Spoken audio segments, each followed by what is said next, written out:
Banyak orang menyumbang untuk ACT hampir 500 miliar per tahunnya demi suatu misi kemanusiaan yang dilakukan oleh ACT. Tapi apa yang didapatkan oleh masyarakat sekarang bahwa uang yang disumbangkan baik melalui CSR maupun pribadi orang-orang digunakan untuk membayar fasilitas-fasilitas pengurus ACT dengan yang sangat fantastis, ya, dengan 250 juta gaji per bulan dan juga fasilitas mobil mewah. Apakah ini yang akan didapatkan oleh masyarakat yang menyumbang?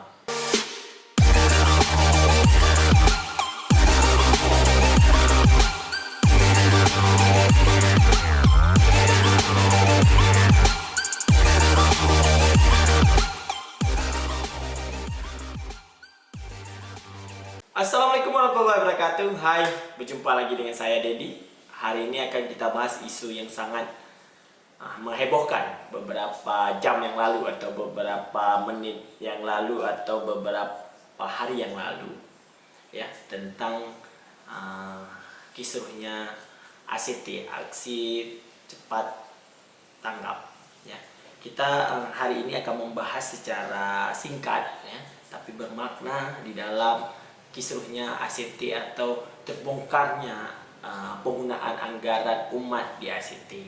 Kita mulai dari siapa ACT? Apa itu ACT? ACT itu adalah suatu yayasan yang didirikan pada tanggal 14 April 2005. Aksi tanggap darurat diluncurkan berdasarkan catatan hukum atau secara hukum sebagai yayasan yang bergerak di bidang sosial dan kemanusiaan. Untuk memperluas karyanya, ACT mengembangkan aktivitasnya mulai dari kegiatan tanggap darurat, ya, kemudian mengembangkan lagi ke kegiatan-kegiatan pemulihan pasca bencana, pemberdayaan masyarakat, ya, pengembangan masyarakat, serta program berbasis spiritual seperti kurban, zakat, dan wakaf. Itulah singkatnya ACT, menjadikan dia sebuah suatu lembaga yang didirikan yang cukup lama juga di tahun 2005. ACT ini didukung dengan berbagai cara pengelolaan atau penghimpunan dana umat. Bisa melalui CSR, tablik akbar, ataupun penggalangan dana di media sosial melalui platform-platform yang ada. Sejak tahun 2012, ACT memproklamirkan atau mentransformasi kegiatan aksi cepat tanggap ini menjadi lembaga kemanusiaan global, di mana juga di dalam ACT membuat juga anak-anak usaha atau anak-anak lembaga lain seperti MRI, Masyarakat Relawan Indonesia. Sampai sekarang Masyarakat Relawan Indonesia ini tersebar di 30 provinsi dan juga 100 kota dan kabupaten yang ada di Indonesia. Pada skala global, ACT juga membentuk kantor-kantor ACT di luar negeri, seperti aktivitas global sudah mencapai ke 22 negara di kawasan Asia Tenggara, Asia Selatan, ya, Indus, Cina, Timur Tengah, hingga ke Afrika, Eropa Timur. Wilayah kerja ACT di global ini juga masih sama kiprahnya, adalah daripada bencana alam, ya, tragedi kemanusiaan, dan lain-lainnya. Kita hari ini menyoroti adalah bagaimana caranya ACT menggalang dana dan berapa dana yang akan dikumpulkan ACT di beberapa tahun yang lalu. Kita akan mengulik sisi gelapnya ACT yang dikupas oleh Tempo, diinvestigasi oleh Tempo, majalah Tempo yang akan kita bahas hari ini. Di mana gaji dan fasilitas para presidennya, para wakil presidennya, para manajer, para direktur yang bekerja di dalam ACT ini yang sungguh fantastis. Kita bisa melihat daripada berapa sih pendapatan ACT daripada uang umat yang dikumpulkan baik melalui CSR atau melalui penggalangan dana di platform-platform atau di majelis tablik akbar. Seperti yang didapatkan oleh Tempo dan didapatkan oleh investigasi Tempo di tahun 2020, setidaknya ACT menggalang dana atau mengumpulkan dana yaitu 462 miliar. Dana yang sangat besar yang dikumpulkan oleh ACT ini berbagai program. Ada program pemberdayaan, program-program yang lain. Di balik program ACT yang dilakukan di beberapa wilayah terdapat gaji fantastis pimpinan dan karyawan-karyawan di ACT tersebut.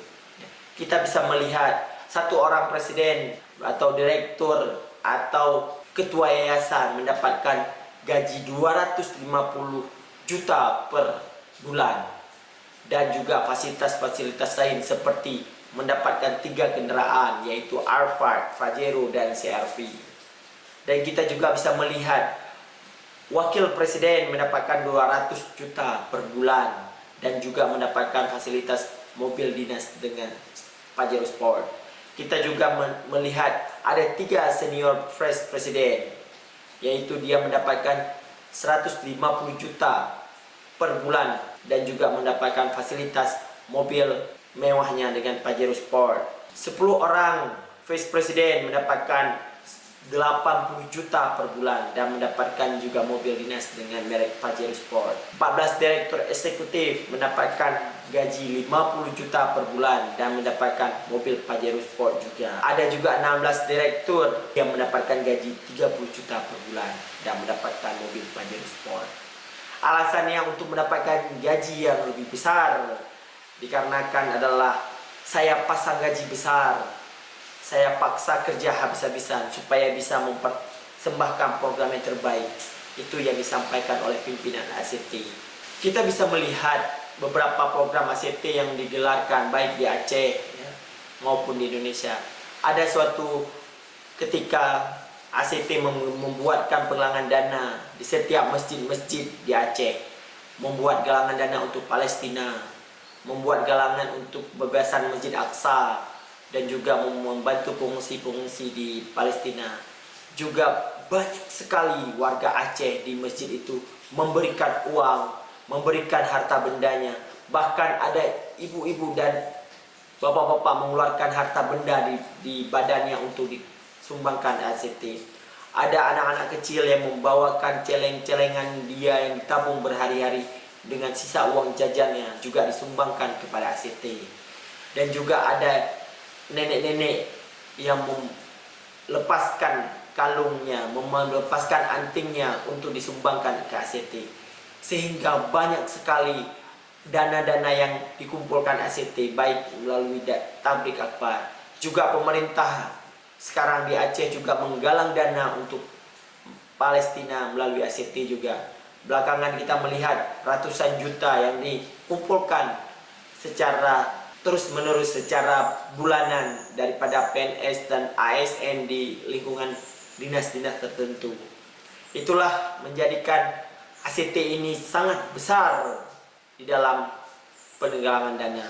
ACT ini menjual atau mempromosikan atau mengkampanyekan penggalangan dana secara global, karena di dalam darah-darah orang Aceh dan orang Indonesia secara keseluruhan, memberi itu adalah hal yang sangat mulia, memberi itu adalah hal yang sangat disenangi, sehingga pemberian orang ini disalahgunakan oleh ACT. Banyak program ACT yang tidak jalan, seperti misalnya penggemukan atau pembibitan kambing di beberapa wilayah. Malah ada yang markup terhadap pembelian kambing. Sesuai dengan investigasi dari Tempo menjelaskan bahwa cukup banyak ribuan, malah hampir puluhan ribu kambing yang fiktif di pembeliannya terhadap laporan. Sehingga kita melihat bahwa banyak sekali program-program memang yang tidak jalan dari ACT. Ada juga program memang yang paling menyesek dada adalah program dari Boeing. Boeing adalah salah satu perusahaan pembuat atau pengerakit pesawat. Boeing memberikan hampir 200 miliar uang kompensasi kepada korban jatuhnya pesawat Lion Air di tahun 2018 kepada ACT dengan jumlah yang sangat besar, hampir 200 miliar. Dikarenakan adalah uang ini digunakan untuk pembuatan rumah sekolah, pembuatan fasilitas-fasilitas umum yang dikelola oleh keluarga korban daripada kecelakaan atau musibahnya Lion Air. Tapi digunakan untuk program-program lain, subsidikan ke program-program yang lain, sehingga beberapa program-program ini juga menjadi kendala. Dan juga Boeing sekarang menuntutkan laporan keuangan penggunaan anggaran pembuatan beberapa gedung, beberapa rumah sekolah, beberapa taman kanak-kanak, beberapa taman bermain, dan juga fasilitas-fasilitas umum yang dipunyai oleh keluarga korban Lion Air ini juga diminta pertanggungjawaban. Sehingga di dalam pengambilan keputusan itu, para direksi memotong gaji karyawannya dan direksi dan pengurus yayasan 50% daripada uang yang semestinya diterima atau gaji yang semestinya diterima. Makanya dari situlah ribut antara karyawan dan direksi atau antara karyawan dan pengurus yayasan. Sehingga untuk menutupi kekurangan uang yang sudah disetor oleh Boeing hingga memotong gaji karyawan-karyawannya. Ada yang menerima 11 jutaan dulunya, sekarang menerima 5 jutaan.